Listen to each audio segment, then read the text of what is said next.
Muy buenos días, muy buenas tardes. Es un gusto compartir con ustedes este panel. Eh, Agradezco la invitación a los organizadores de la conferencia para moderar un panel que se denomina Transformación Digital en el sector educativo universitario. Es para mí un gusto compartir con colegas como María Teresa Lugo, del Centro de Estudios en Políticas Públicas en Educación, Comunicación y Tecnologías de la Universidad Nacional de Quilmes, con Carlos Guerrero, del Instituto para la Sociedad de la Información y la Cuarta Revolución Industrial, y con Daniel Daza, del Observatorio Interuniversitario de Sociedad, Educación y Tecnología. Mi nombre es Sebastián Benítez Largui, soy de la Universidad Nacional de La Plata y del CONICET, y vamos a conversar sobre las exposiciones de nuestros colegas acerca justamente de las formas novedosas, tanto pedagógicas como de socialización, que se desplegaron a raíz de la pandemia, el rol, las habilitaciones y limitaciones que jugaron las tecnologías digitales en ese desarrollo. Preguntaremos en qué medida se ha transformado la universidad en estos tiempos y cómo esto ha incidido en las desigualdades sociales y digitales. Y por último, ¿qué de todo esto quedará y qué expectativas tenemos para la tan ansiada pospandemia? Eh, Doy paso, porque estamos cortos de tiempo, a la primera presentación, María Teresa Lugo, del Centro de Estudios de Políticas Públicas en Educación, Comunicación y Tecnología de la Universidad Nacional de Quilmes. Adelante con tu presentación. Muchas gracias, Sebastián, por darme la palabra. Agradezco mucho a CPR Latam la invitación y a mis colegas del panel para este tema que sin duda es un tema que nos ocupa y nos preocupa y que tiene que ver con, en primer lugar, esta cuestión de que el virus es un espejo que muestra en qué sociedad vivimos. La pandemia nos ha mostrado esta cuestión que no es menor y desde ese lugar quiero presentar un trabajo que hemos llevado adelante con el apoyo del BID y del BID Lab, y que tengo el gusto de coordinar en nuestro centro de investigación, que tiene aproximadamente unos 200 investigadores que están trabajando a full en estos tiempos, relevando data, relevando experiencias y todo lo que ha venido ocurriendo en estos tiempos tan complicados que nos han tocado y que nadie ha querido elegir, pero aquí estamos. Así que bueno, voy a compartir pantalla, me dicen si la ven, en este ejercicio que estamos acostumbrados a. Se ve perfecto, María Teresa.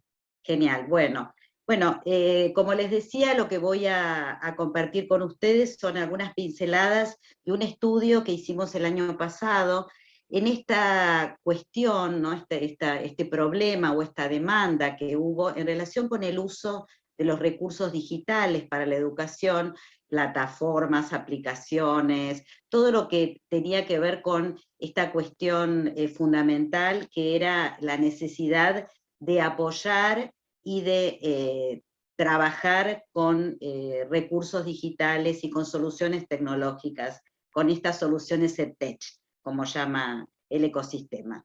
Así que bueno, en primer lugar, lo que hicimos fue un trabajo vinculado con un mapeo, con una curaduría de aproximadamente 176 instituciones y organizaciones, tanto de la sociedad civil, empresas, organizaciones del Estado, y a partir de ahí, este estudio, lo que trabajamos fue el mapeo de 68 soluciones tecnológicas, y hicimos un zoom en 10 casos en profundidad.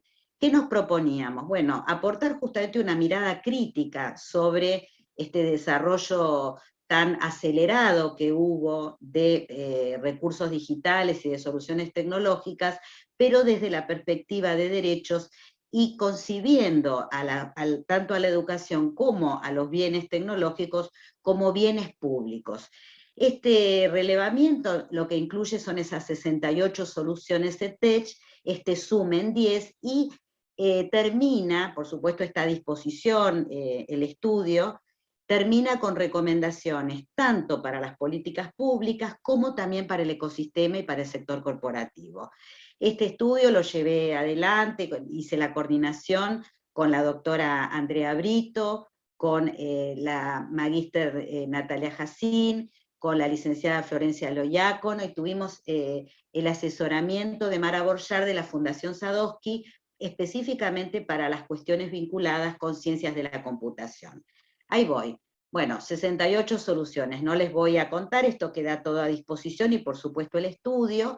Son 68 soluciones que abordaban distintas cuestiones, había plataformas, aplicaciones, recursos abiertos, y desde ese lugar también hicimos este zoom en estas 10. Matific, Pilas Bloque, Gobstone, Propuesta Dale, Plataforma Exar, Plataforma Ceibal en inglés, Lab4U, Dane, Maqueta Programable de San Luis y Grasshopper. Hicimos esta selección para tener también una posibilidad de mirar algunas de las características, algunas de las dimensiones específicas en relación con estos recursos que nos interesaba. ¿Por qué? Porque fundamentalmente la idea tuvo que ver con pensar cuáles de todas las soluciones disponibles para la Argentina, no eran solo hechas en Argentina, pero disponibles para la Argentina, pudieran ser escalables, pudieran ser útiles, pudieran realmente hacer un impacto potente en la utilización de la tecnología para, por un lado, mitigar los efectos de la pandemia, pero para otro lado también mejorar las propuestas y la oferta educativa. 172 organizaciones relevadas, 20 entrevistas y talleres con informantes claves, tanto del ámbito de lo público como del ámbito de lo privado, 21 categorías de análisis donde preguntábamos y trabajábamos sobre cuestiones como el tipo de licencia, cuál era el sistema operativo por el cual corría la solución, cuál era el modelo de negocio y la fuente de financiamiento, la accesibilidad, si era posible de ser escalada, cuál era el modelo de evaluación que tenía la solución tecnológica, a qué ámbito educativo estaba dirigida, qué métricas de adopción tenía, el tipo de acceso, etcétera, etcétera. ¿Y con qué nos fuimos encontrando? Bueno, en primer lugar, que el mayor desarrollo de estas soluciones EdTech disponibles para la Argentina lo hacía el sector corporativo, 34 de estas 68.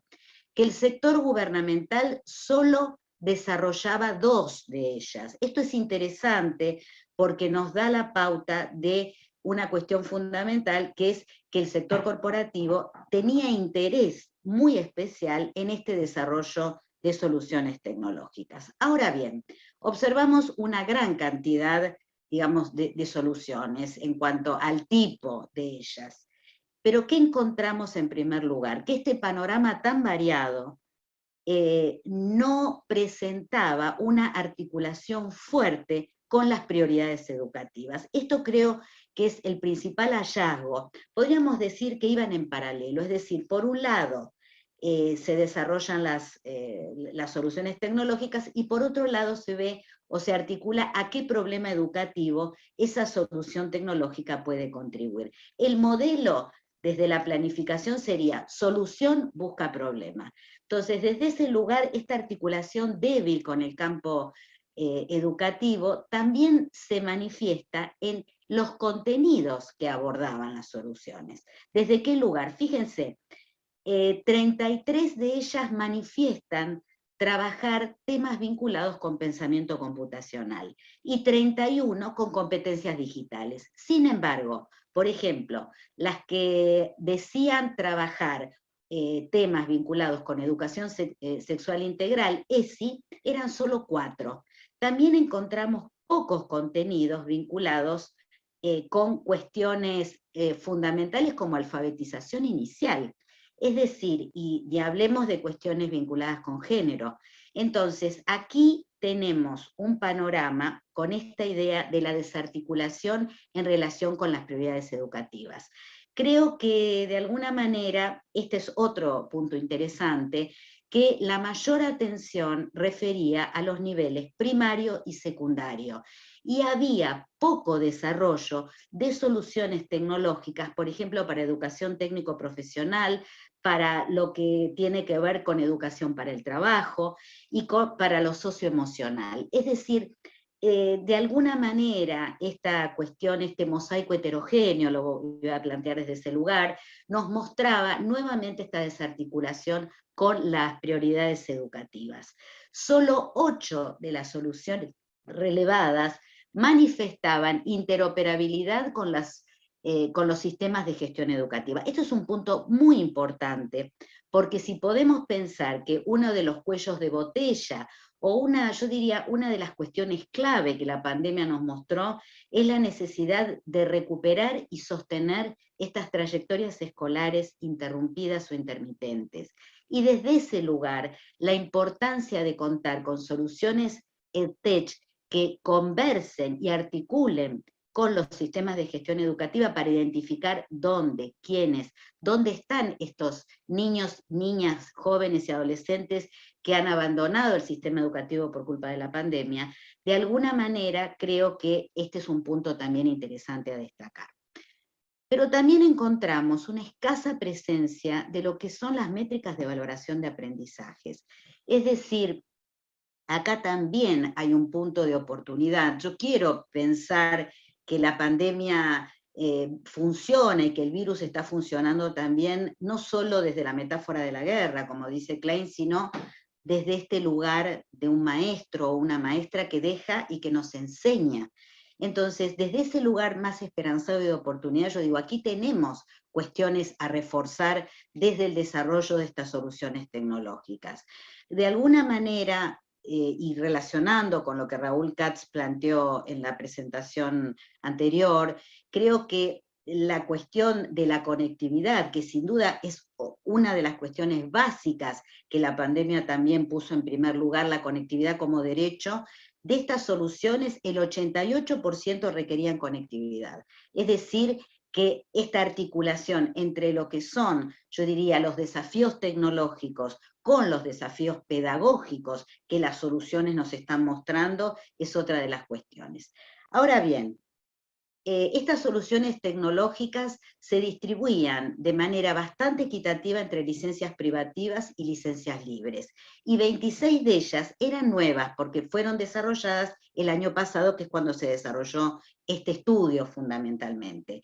Ahora, este gran crecimiento de las soluciones tecnológicas, que es algo que no es solamente una cuestión de América Latina o de Argentina, sino que es un desarrollo a nivel de todo el mundo, tiene también esta cuestión vinculada con lo que vamos a llamar también con el costo, porque lo que hemos encontrado es que la mayor parte eran gratuitas y en las pagas el modelo que prevalecía era el modelo por suscripción.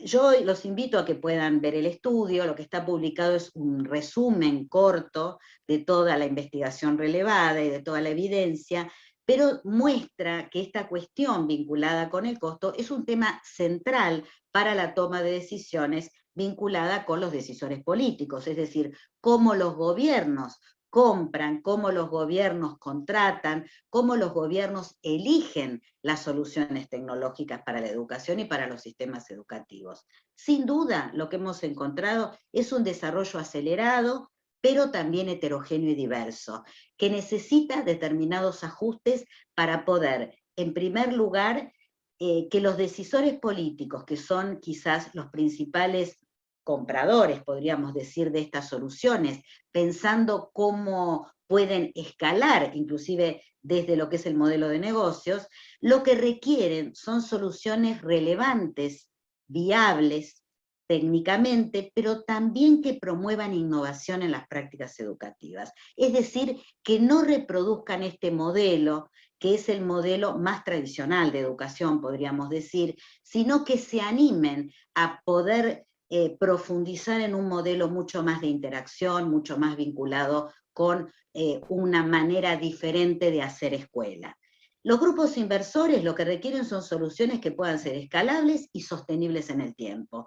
La infraestructura tecnológica y la conectividad es el desafío pendiente, y sin duda, si pensamos que las soluciones más potentes requieren de conectividad, aquí estamos viendo también un punto interesante para trabajar. Pero también encontramos que muchas de estas soluciones no tenían un acompañamiento para el uso pedagógico, es decir, que los docentes, maestros y profesores se encontraban con que no tenían orientación o guías para aplicar y para poder aprovechar el potencial de estas soluciones tecnológicas.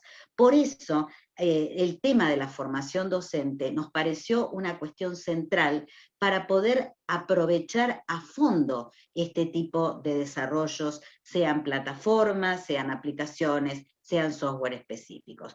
Pero también encontramos, y esto es interesante, que las aplicaciones usaban poco tecnologías emergentes. Es decir, de la misma manera, yo diría que no es lo mismo tener un libro que saber leer, aquí la idea sería que ese libro o esa solución tecnológica, aprovecharla a fondo para simulaciones, para Internet de las cosas, es decir, poder pensarlas que no sean, como me gusta decir a mí, un cementerio de PDFs. Aquí, de alguna manera, se pone en cuestión qué es realmente un contenido digital, un recurso digital, una solución tecnológica potente, en esta cuestión de su naturaleza cambiante. Entonces, la capacidad de recrear, de aprovechar, de pensar cómo esto puede impactar realmente, no solo mitigando los efectos de la pandemia, sino también aprovechándola para transformar la educación. Priorizar las políticas de acceso y distribución de dispositivos desde una mirada alternativa a la conectividad va a ser una de las cuestiones clave. Diseñar estrategias de formación y acompañamiento de los docentes para que puedan aprovecharlas a full. Establecer criterios para orientar procesos de diseño que tengan que ver con la orientación de las directrices educativas. Las políticas articuladas con los desarrollos tecnológicos en un círculo virtuoso, podríamos decir. Pero también las políticas públicas necesitan mejorar la normativa. Eso nos planteó el sector corporativo, para claridad en cuanto a cómo realizar las compras, una cuestión vinculada con las normas para poder acceder.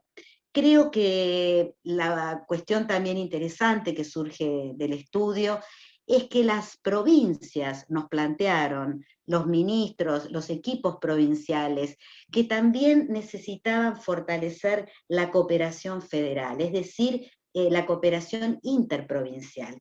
Esto nos pareció importante ya que hay muchas jurisdicciones en Argentina que presentan desarrollos potentes.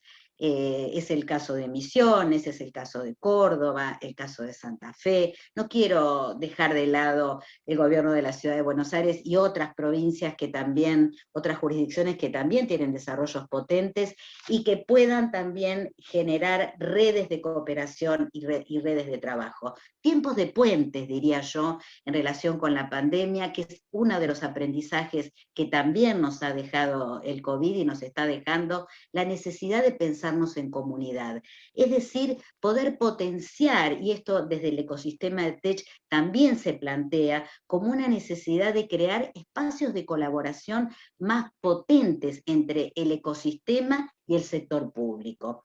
De alguna manera, esta idea de poder pensar este círculo virtuoso entre formación, desarrollos tecnológicos y, por qué no, también trabajo vinculado con el desafío del desarrollo socioproductivo de los territorios, que la pandemia puso en primer lugar, nos permite también reconfigurar los modelos de negocios para el sector de tech para garantizar la inclusión de estas soluciones a fondo.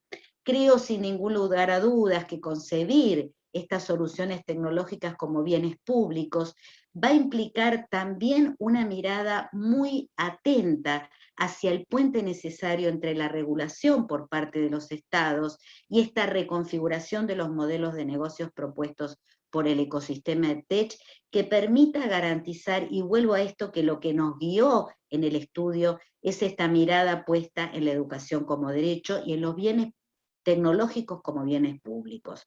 De alguna manera, y con esto voy a terminar estas pinceladas, la pregunta que me hago, y desde esta mirada más esperanzada, es cómo será lo que Sebastián traía al comienzo, ¿no?, de la presentación del panel, cómo será esta educación, cómo será esta universidad, cómo será esta escuela de la pospandemia, y animarnos a una profunda reflexión acerca de la escuela de la prepandemia, ver cómo la pandemia desde este lugar más de reparación, pero también desde este lugar de esperanza y del virus como un maestro, nos permita reensamblar, lo planteo desde este lugar, yo soy pedagoga, así que no puedo dejar de hacerlo, reensamblar las piezas de la organización y de la tecnología escolar hacia modelos mucho más integrales, mucho más heterogéneos y mucho más justos. Esta situación crítica yo creo que lo que nos permite es revisar y redefinir también de qué manera, de qué modo incluirán las soluciones tecnológicas en la educación y el sentido que vamos a encontrarle a esto. Sin duda es desde pensar futuros mucho más relevantes que puedan articular lo individual con lo colectivo, pensar qué es lo común en relación con lo que nos está ocurriendo en esta crisis y poder aprovecharla, vuelvo con esta idea, desde estos futuros más relevantes, desde estos futuros más diversos y sobre todo mucho más justos. Muchísimas gracias. Muchas gracias, María Teresa, por tu presentación. Damos paso a Carlos Guerrero. Carlos, tienes tus 15 minutos. Muchas gracias. Muy interesante lo que comentaba María Teresa. Voy a compartir mi pantalla en este momento. Nada más comentando que yo no sé si los organizadores al momento de elegir el orden de las presentaciones fueron arbitrarios o no, pero da la casualidad que mi presentación va a tener que ver con una de estas tecnologías educativas sobre las cuales se hizo un estudio el año pasado del cual participé, y del cual voy a comentarles algunos de los resultados de dicho estudio. A ver. Ok, me daría la impresión de que ya se estaría viendo Sí, se está la viendo. presentación. Si Genial. querés poner en modo presentación. Ahí, perfecto. Ahí está, perfecto. Bueno, el nombre de la presentación es también el nombre de un artículo que sale en el último número de la revista latinoamericana de Economía y Sociedad del Centro LATAM Digital y otras organizaciones que digamos, tienen este espacio en el que se pueden compartir artículos de este tipo. El título, y ahora les voy a comentar, voy a empezar a desgranar de qué se trata, es Impacto en la privacidad a partir del uso de tecnologías de e-proctoring en la región de Latinoamérica, y es básicamente un estudio de 3 países en donde se adoptaron estas tecnologías, que están ahí, ustedes las pueden ver, Argentina, Chile y Perú. Antes de seguir y comentarles un poco de qué trató este estudio, qué es eso del e-proctoring y cuáles fueron las conclusiones a las que llegamos, quiero agradecer a las organizaciones que hicieron posible este estudio que empezó en 2020 y digamos, se mantienen en este año 2021. El primero de ellos es el programa Líderes 2.0 del ACNIC, que fue un esfuerzo para poder promover investigación en temas relacionados con tecnología a propósito de la pandemia de COVID-19. También el Fondo de Respuesta Rápida de Derechos Digitales, que es un fondo que apoya diferentes situaciones en las que derechos digitales se podrían ver afectados en la región. Y finalmente, por supuesto, a la revista LATAM Digital y por supuesto a los estudiantes de diferentes universidades, no solo aquí en Perú, sino también en otros países de la región que ayudaron con el proceso de poder descubrir un poco el funcionamiento de estas tecnologías y el impacto que tienen, ¿no? Entonces, habiendo hecho esos agradecimientos, paso a comentarles qué es esto del e-proctoring, que de repente ustedes nunca lo han escuchado, o si lo han escuchado no les queda muy claro qué es. El e-proctoring o proctoring remoto es, digamos, el nombre genérico que utilizan varias tecnologías de diferente tipo, que a propósito de la pandemia se han utilizado mucho con el fin de poder controlar procesos educativos, específicamente evaluaciones, y a pesar de que tienen diferentes características, la principal, o digamos, la que más resalta en todos ellos es su capacidad para poder detectar conductas deshonestas durante evaluaciones en línea, por ejemplo, y por conductas deshonestas me refiero a la suplantación, el plagio, y, digamos, conducta de este tipo, ¿no? Finalmente, el nivel de control que tienen estas herramientas, que pueden funcionar de forma automatizada o en concurso con gestores humanos, es que utilizan tecnologías bastante avanzadas para poder llevar a cabo, digamos, su propósito, que es evitar estas conductas, ¿no? Algunas de estas herramientas son reconocimiento facial, utilizan algoritmos de inteligencia artificial, incluso machine learning, en el caso de las más avanzadas, y digamos, se han puesto, no voy a decir de moda porque ya existían desde hace bastante tiempo, pero sí muy recurrentes en términos de la pandemia que afectó a nuestra región en los últimos 2 años, ¿no? Ahora bien, toda esta historia, porque para mí eso es una historia que ha sido parte de mi vida durante los 2 últimos años, empieza en 2020, año en que la pandemia llega a nuestra región de Latinoamérica, y en el caso específico de Perú, digamos, en marzo el gobierno empezó a asumir varias medidas con el fin de poder evitar la propagación de la pandemia, que ya empezaba, y muchas actividades presenciales tuvieron que ser detenidas. Una de ellas fue el examen de admisión de la Universidad Nacional Mayor de San Marcos. Esta universidad es la universidad pública de Perú más grande del país, se encuentra en Lima, digamos, es la más grande en términos no solo de antigüedad y de volumen de estudiantes y profesores, sino también, digamos, es una universidad con bastante prestigio, por lo tanto, la mayor parte de personas que quieren acceder a la vida universitaria postulan a esta universidad, que tiene un examen de admisión en el concurso a quienes quieren acceder a la educación universitaria pública, pero el examen de marzo tuvo que ser detenido. Y durante muchos meses todas las personas que además tenían que pagar un derecho de admisión para poder participar de este examen, no sabían qué es lo que iba a ocurrir. Conforme pasaron los meses, diferentes servicios empezaron a virtualizarse. Estoy hablando tanto de servicios públicos como privados. Y la Universidad Nacional Mayor de San Marcos, en agosto del año 2020, tuvo la idea de, digamos, sumarse a esta ola de virtualización de los procesos y dijo, bueno, vamos a tener el examen de admisión, pero a propósito de las medidas que hay y que hacen imposible que el examen sea realizado de manera presencial, vamos a hacer un examen virtual, pero con el fin de poder prevenir conductas deshonestas como las que ya mencioné, suplantación, plagio, entre otras. Vamos a adoptar, y así lo dijeron en una entrevista, una herramienta que utiliza inteligencia artificial para poder evitar estas conductas deshonestas, ¿no? Nunca quedó muy claro de qué se trataba esta herramienta, pero conforme pasaron las semanas y digamos, creció la incertidumbre respecto a esta nueva modalidad desconocida para la mayoría de personas que participaban en este proceso, finalmente se llegó a la determinación que esta herramienta era una herramienta de e-proctoring, cuyo nombre además es Small, que es una herramienta producida por una empresa que está en España. Hubieron diferentes, digamos, voces dentro de las personas que iban a participar del proceso, discordantes con el examen virtual por muchos motivos. Por ejemplo, la brecha digital existente que impedía que las personas accedieran a buena conectividad para poder dar el examen, la brecha de conocimientos de no poder utilizar algunos equipos para poder dar el examen, porque además se requería una computadora, el examen no podía ser dado, por ejemplo, a través de un teléfono móvil. Y finalmente había algunas preocupaciones respecto a este software de inteligencia artificial que se había anunciado, porque no quedaba claro de qué manera iba a reaccionar, cómo uno debía comportarse. Además, antes de la realización del examen no existieron pruebas generales con el fin de poder verificar si efectivamente este software respondía a las necesidades de la universidad y los estudiantes y los profesores que iban a controlar el examen pudieran familiarizarse con su uso, ¿no? Esto ocasionó que durante los días del examen, que fue en octubre del año pasado, existieron un montón de incidencias. Por ejemplo, muchos estudiantes alertaron de que las respuestas del examen se estaban transmitiendo a través de redes sociales. Inclusive una persona denunció, y eso está comprobado porque digamos, ha quedado registrado en internet, se subió el examen que en principio con este software no debería poder haberse subido a internet, se transmitió el examen a través de plataformas de streaming. Entonces, existieron todas estas denuncias que quisieron invalidar de alguna manera la prueba para que pudiera realizarse de otra manera, de mejor manera, pero sin embargo la universidad dijo no. Entregó finalmente los resultados y todas las personas que se vieron afectadas, digamos, no pudieron hacer algo más.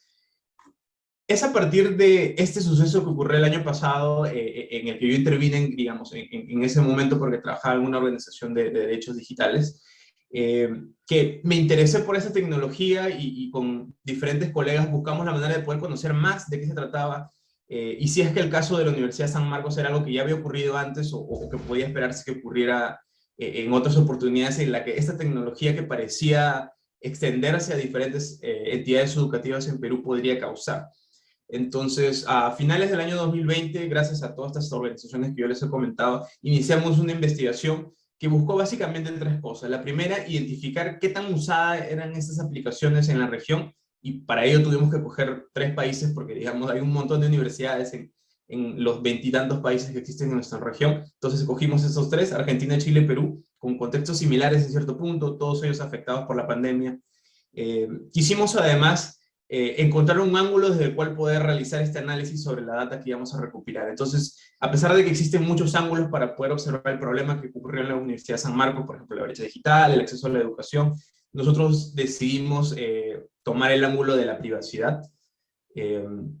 Y entonces buscamos cuál era la regulación de privacidad que existía en estos tres países para poder determinar si efectivamente el nivel de disrupción de esta nueva tecnología que había sido utilizada podía traer consecuencias negativas de cara a esta regulación ya existente, ¿no? Finalmente, a partir de identificar la regulación, ver si efectivamente en los casos que podíamos haber mapeado en estos tres países existían indicios de que esas tecnologías habían infringido algún tipo de normativa y por lo tanto haber causado perjuicio a los alumnos. Sobre todo, de nuevo, en términos de la privacidad, que era nuestro ángulo de visión. Si ustedes quieren ver digamos, el íter completo desde el momento en que recopilamos los datos hasta cuando llegamos a las conclusiones, lo pueden ver en el artículo de la revista, pero yo quería comentar algunos hallazgos que podrían ser de interés para ustedes y que reflejan un poco qué es lo que fue la irrupción de estas tecnologías en diferentes universidades de estos tres países que estudiamos. Por ejemplo, en términos de adopción, como ustedes lo pueden ver allí, en Argentina, de todas las universidades que hay, que son un montón entre privadas y públicas, identificamos 10 que definitivamente habían utilizado estas tecnologías en 2020, en Chile ubicamos 11 y en Perú ubicamos 25 universidades. Entre ellas no encontramos ningún patrón que pudiera dar a entender cuál era la lógica detrás de la adquisición de este tipo de tecnologías. En los tres países había tanto universidades públicas como privadas adquiriéndolos, pero digamos, si había algún denominador común entre todas ellas era que querían utilizarlos para poder evitar conductas deshonestas en sus procesos de admisión o en sus procesos, digamos, de exámenes de los cursos regulares, ¿no? Sobre todo teniendo en cuenta que había algunos currículos y había algunos cursos que no permitían, digamos, una evaluación diferente que no pasara por el docente controlando que los alumnos no se copiaran, por ejemplo. Entonces, eso es algo que encontramos en común. Todas las universidades que sufrían de este problema, básicamente acudían al e-proctoring como una solución para poder resolverlo. Ahí están algunos de los más recurrentes: Sumadis, Moodle, Metal, Respondus. Algo interesante es que yo diría que el 90% de los software de e-proctoring que se utilizaron por las universidades, ninguno fue hecho en la región salvo uno, que de hecho solo era utilizado en una universidad en Argentina, que creo que es Clarway, el nombre del programa, pero la mayoría de estos software eran, digamos, creados por empresas en Estados Unidos, en segundo lugar venía de Europa y finalmente había uno en India.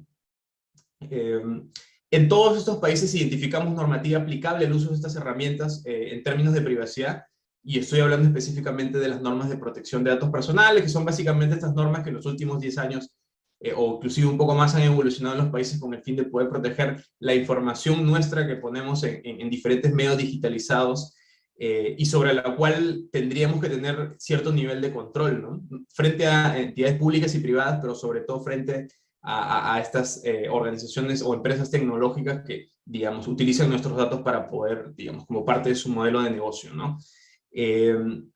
Otro de los hallazgos que tuvimos fue que pese a que había esta regulación que le era aplicable, con motivo de la pandemia, con motivo de lo nuevo que era el uso de estas tecnologías, fue muy difícil para nosotros a la hora de poder analizar estos datos, identificar hasta qué punto esta regulación que en principio parecía aplicable, realmente podía serle aplicada, por ejemplo, a las universidades o a las empresas que ofrecían estos servicios. Como había comentado, las empresas, la mayoría de ellas no estaban domiciliadas en los países donde operaban, todo el servicio era a través de Internet. Entonces, la jurisdicción, digamos, las medidas aplicables, era un terreno bastante difuso, ¿no? Finalmente, a partir de la investigación que realizamos y de los casos que pudimos descubrir, solamente en el caso de Perú, detectamos que podríamos decir sin temor a equivocarnos de que existieron evidentemente diferentes infracciones, y me estoy refiriendo al caso de la Universidad San Marcos que comenté hace un momento, en términos de que se afectó la seguridad de los datos personales de los estudiantes que los dieron. Había un montón de obligaciones que tenían la universidad, tanto como la empresa que ofreció este servicio en Perú, que cumplir y no lo hicieron. Y actualmente este caso que ocurrió en la Universidad Peruana de San Marcos está siendo visto por la Autoridad de Protección de Datos Personales y eventualmente esperaremos un pronunciamiento sobre ello. Antes de acabar, quería comentar que esto no ocurrió solo en Perú y no ocurrió solo en nuestra región. Ya ha ocurrido en otras partes del mundo, Estados Unidos sobre todo, y también los países que conforman la Unión Europea, pero en el caso de la Unión Europea, que si ustedes no lo sabían, está más avanzada en términos de regulación sobre protección de datos personales. Ya hay un fallo de la Autoridad Española de Protección de Datos, que señala que las universidades deberían evitar el uso de estas tecnologías con motivo no solo de que son muy invasivas con la privacidad, sino que existen mejores herramientas, y acá puede entrar ya, digamos, una lectura más desde la pedagogía, para poder, digamos, realizar las evaluaciones que no sean estas herramientas, que hablando en términos de transformación digital, nunca han sido, o digamos, en los casos que nosotros exploramos, nunca han sido consultadas con los estudiantes, no ha existido un proceso de apropiación y de conocimiento, y todo ello creo yo que ha motivado que en los lugares en donde se le ha aplicado ha habido consecuencias no deseadas, como el caso de la Universidad de San Marcos. Entonces, voy a terminar ahí, y encantado de estar en esta reunión y poder compartir con ustedes, y atento a las preguntas que pudiera haber. Muchas gracias. Muchas gracias, Carlos. Bueno, agradecemos a quienes nos están siguiendo por el canal de YouTube de CPR Latam, y les invitamos a que dejen sus preguntas, sus comentarios a través del chat del canal de YouTube. Y damos ahora paso a la exposición de Daniel Daza. Adelante, Daniel.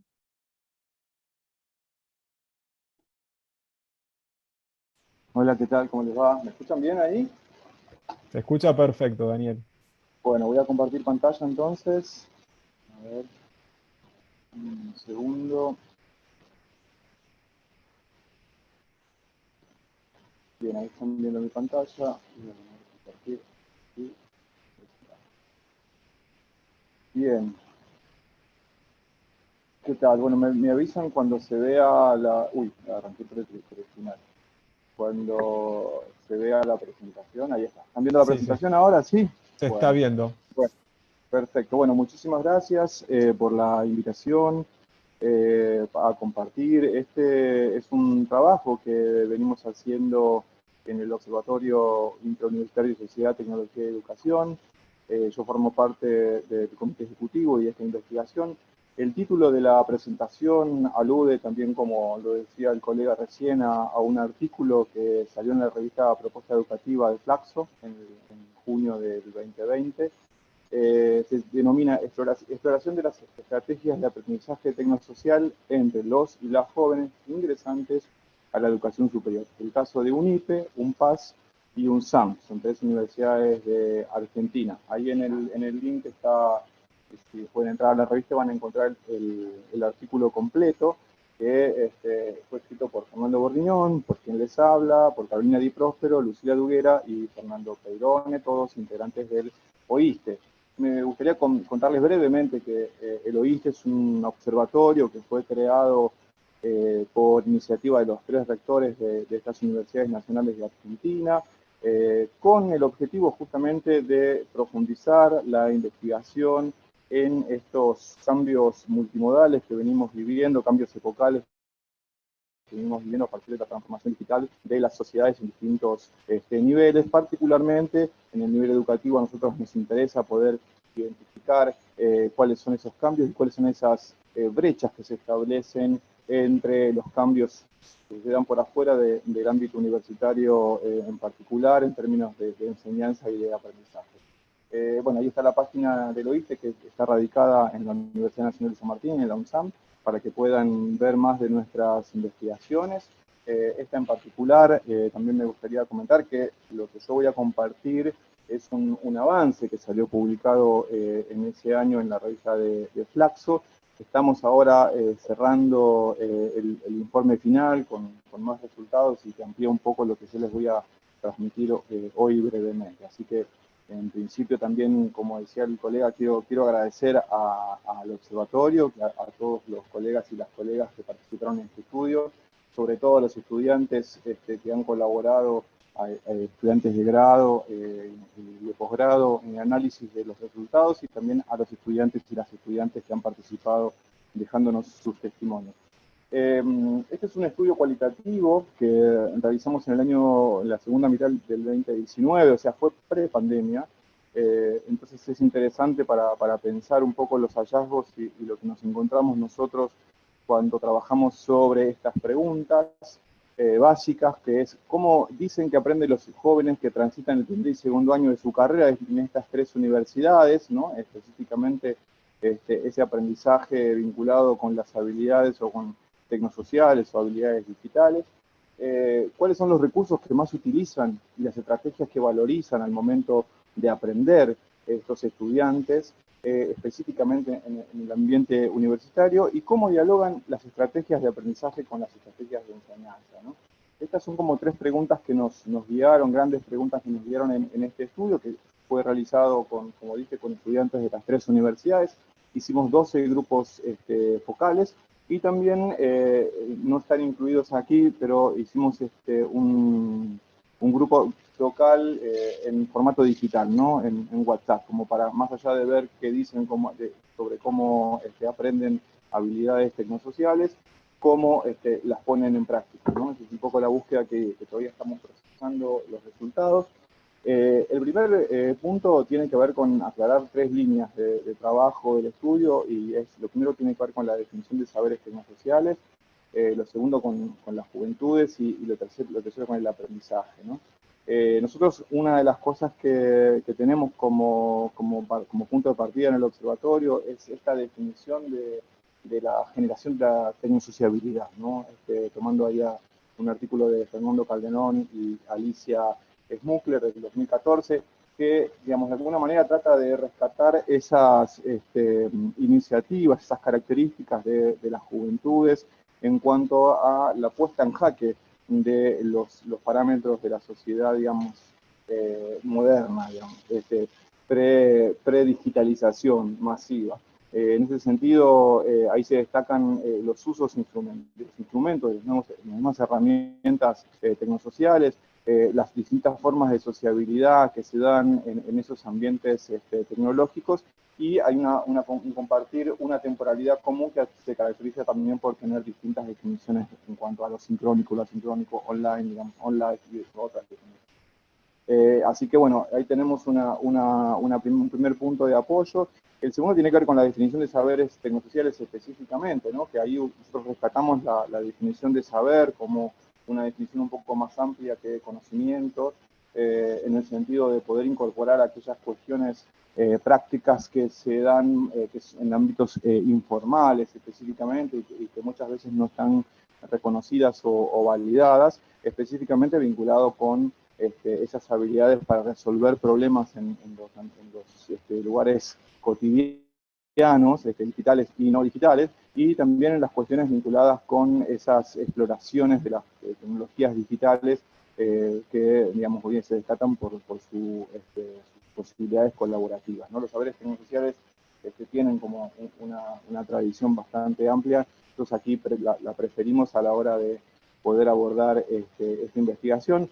Y por último, el tema del aprendizaje, que es un tema muy amplio, pero que a nosotros nos interesa específicamente cómo estos aprendizajes que los y las jóvenes realizan en las distintas universidades en los primeros años tiene una característica muy vinculada con ese aprendizaje que hacen en el ambiente informático, es decir, el aprender haciendo, el aprendizaje entre pares, el aprendizaje informal basado en la web, ¿no?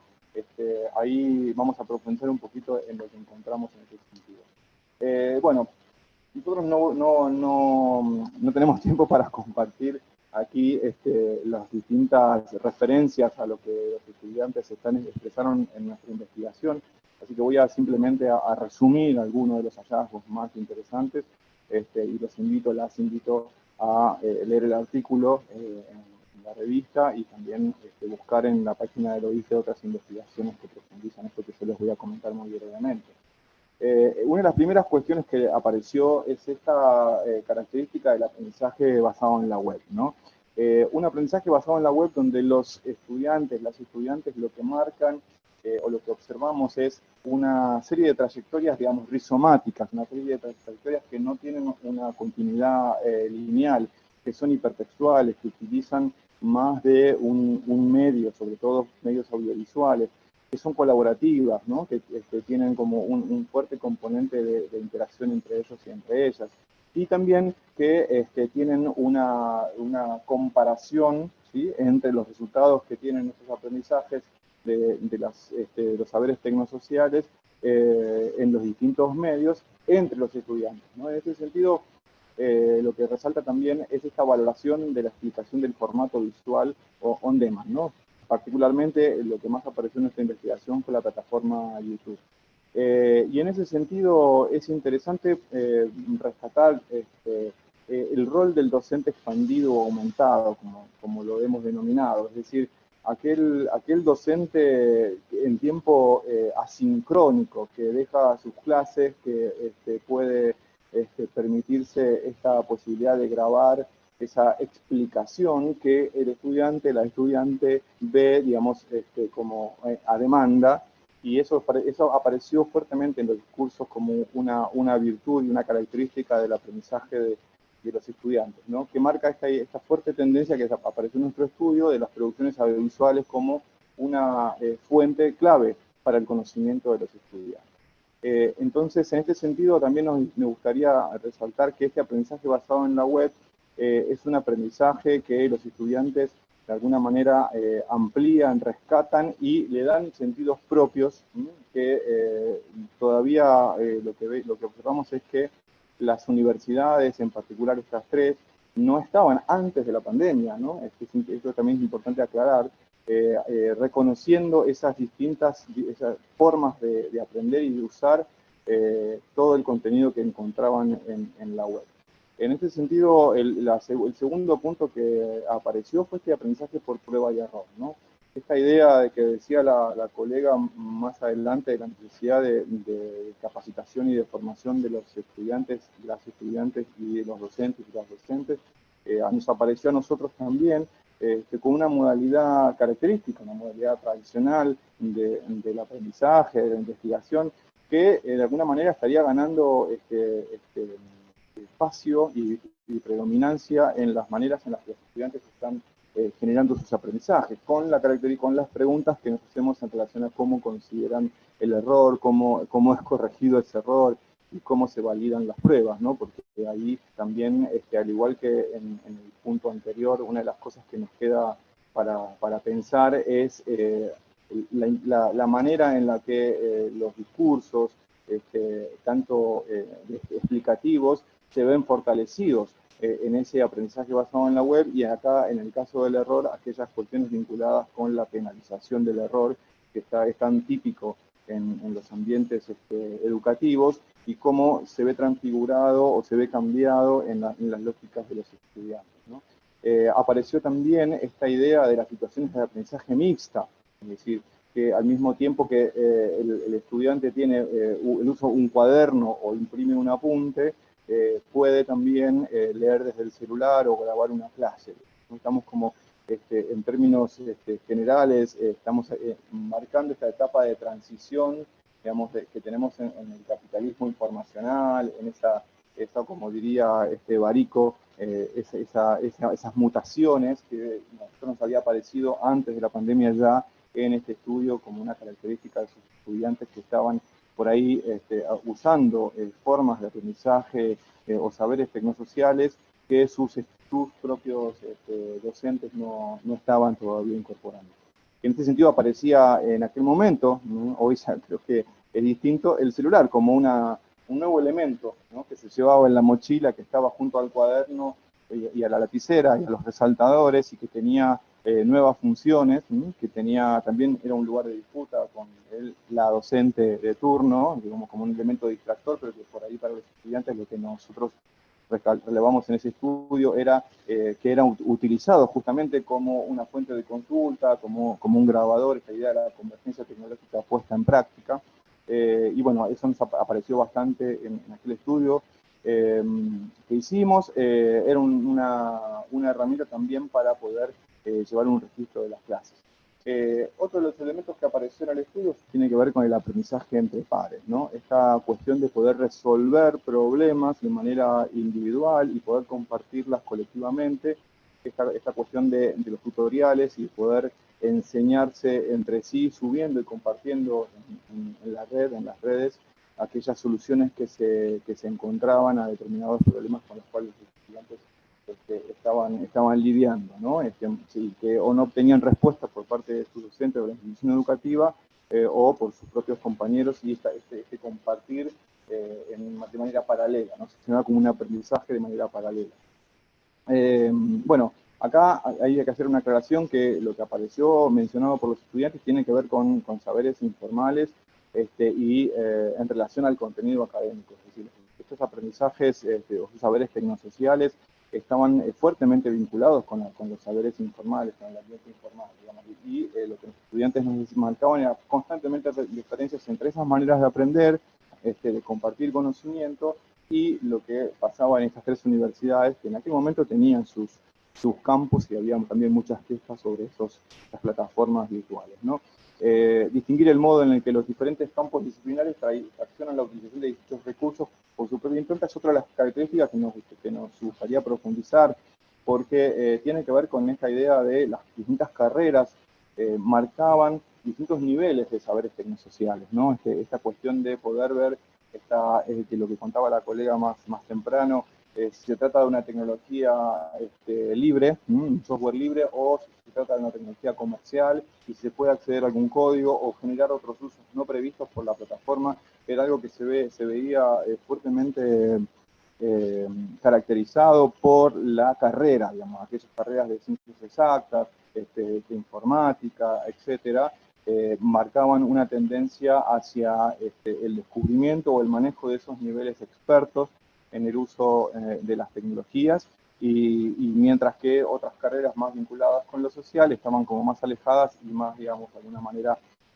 trabajando con los supuestos o las pedagogías implícitas dentro de esas tecnologías, digamos, ¿no? Con poca presencia crítica hacia esas tecnologías o usos alternativos de esas tecnologías. Bueno, algunas consideraciones finales para terminar, que tienen que ver con preguntas, ¿no? La primera pregunta que nos hacemos de cara a futuros estudios dentro del observatorio tiene que ver con qué relación hay entre la tendencia de la plataformización y la recuperación de la evaluación de las explicaciones, ¿no? Esta cuestión de cómo las plataformas, algo que apareció, están de alguna manera propiciando esto que son usos anteriores al desarrollo tecnológico, vamos a decirle, hipermedial. Es decir, las plataformas, este uso de YouTube, de alguna manera recupera y valoriza la explicación y, como decía la colega anteriormente, no está aprovechando todas las potencialidades que tienen las nuevas tecnologías. Otra de las preguntas que nos hacemos es cuánto del hábito que generan los algoritmos diseñados por YouTube, por ejemplo, conducen o influyen en la valoración de estas explicaciones, digamos, ¿no? Cuánto hay de esa pedagogía implícita que propicia estas formas que también tienen, digamos, los diseñadores y de alguna manera reproducen aquellas cuestiones del sistema tradicional de educación. Después, otra de las cosas que nos queda pendiente tiene que ver con esta idea de explorar y sistematizar más. Tenemos nosotros en el estudio, en el informe que vamos a presentar ahora, una categorización de estos saberes tecnosociales, pero bueno, todavía vemos que nos está haciendo falta poder avanzar en el conocimiento específicamente de la operatividad de los saberes tecnosociales, así cómo se ponen en práctica estos saberes tecnosociales, cómo se construyen, cómo se reconstruyen y se desarrollan, de manera de poder también trabajar con los y las docentes en su enseñanza y su incorporación a la hora de enseñar. Bien, disculpas por la rapidez de la explicación, espero que les haya resultado de interés estas breves conclusiones que compartí. Pueden entrar al sitio del OISTE para poder profundizar en este artículo. Ahí tienen mi arroba, pueden seguir también y consultarme acerca de esta presentación y de nuestra investigación y del observatorio. Muchísimas gracias por el espacio, voy a dejar de compartir. Muchas gracias, Daniel, por tu presentación. Muchas gracias también a María Teresa y a Carlos. Justamente ahí Daniel dejaba sus contactos, lo han hecho los otros colegas previamente. Lamentablemente estamos escasos de tiempo para preguntas y comentarios. Yo tenía varias preguntas para cada una de las exposiciones, pero la conferencia tiene que continuar. Así que las y los invitamos a ponerse en contacto con nuestros colegas que estuvieron exponiendo. Y a ver, a último momento me están diciendo que tenemos un momentito para una de las preguntas. Bueno, Nos pregunta Romina Ibarra para María Teresa si alguna reflexión que nos pueda aportar acerca de cómo adaptar y capacitar a los docentes en este nuevo escenario y qué principales problemas se observan en relación a la capacitación de las y los docentes. Así que, Bueno, María Teresa, sí, temazo, Sebastián, ¿no? tenés 10 segundos. Un segundo, bueno, temazo, algunas pinceladas ya planteó Carlos y Daniel sobre todo, ¿no? Me parece que en esta conversación casi hemos ido perfilando algunos temas. Yo creo que hoy en América Latina las dos deudas pendientes que tenemos, una tiene que ver con la conectividad y distribución de dispositivos, y la segunda tiene que ver fundamentalmente con la formación. Pero quiero plantear esto. En la región tenemos aproximadamente un 20% de esfuerzos que se están haciendo en relación con la formación inicial. No quiero dejar de plantearlo porque creo que este 20% tiene que transformarse en un número importante. No alcanza solamente con lo que es la formación permanente o la capacitación, sino que tenemos que pensar cómo se forman a estos nuevos docentes, maestros y profesores para que puedan enseñar más, enseñar mejor, pero también de una manera diferente. Entonces yo creo que algunas de las cuestiones que mis colegas han planteado en el panel refieren a este tipo de cuestiones, que son cuestiones que muchas veces aparecen alejadas de la tarea educativa, o parecen alejadas de la tarea educativa, como el tipo de licencia, el tipo de software, lo que tiene que ver con las características de los algoritmos, qué significa esta idea de que si algo es gratuito, el producto somos nosotros, como se dice. Creo que son cuestiones importantes vinculadas además con el tema de los derechos digitales. Entonces, ¿por dónde iría? Iría por la formación inicial, no solo por la formación permanente, trabajaría desde este lugar de pensar las tecnologías como derechos, como bienes públicos y como oportunidades, trabajar los temas de equidad de género también, porque las tecnologías son espacios, sobre todo en el mundo corporativo, muy reactivo a la inclusión de las mujeres. Entonces, aquí quiero también traer este tema de género que no hemos perfilado en estas rapidísimas palabras, pero creo que también hay que tener en cuenta este tipo de cuestiones.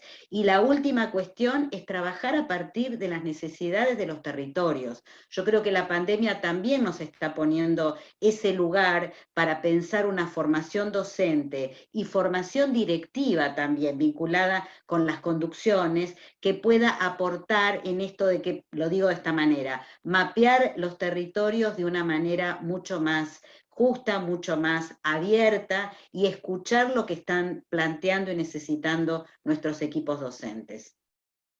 Bueno, muchísimas gracias María Teresa, de nuevo disculpas por el escaso del tiempo, invitamos a que continúen con los diferentes paneles y conferencias de CPR Latam 2021, y sin dudas que vamos a tener otras ocasiones para seguir pensando estos espacios de articulación entre los distintos actores que conforman el campo educativo, porque son necesarios esos diálogos y esas articulaciones, como bien plantearon las tres exposiciones.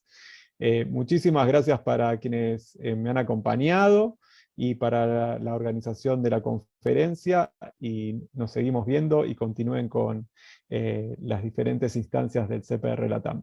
Muchas gracias y saludos.